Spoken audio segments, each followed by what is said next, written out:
Sulej. To on wskazał nam miejsce. Dziękuję.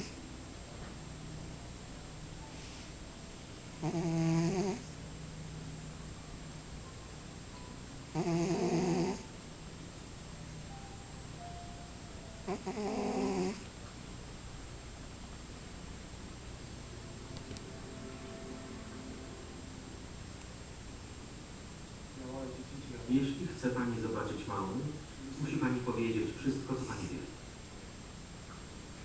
Pan jest diabłem. Nie przesadzajmy. Tylko jego słowo.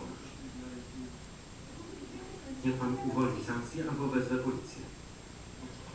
Chyba się nie zrozumieliśmy. Usiądźmy i porozmawiajmy.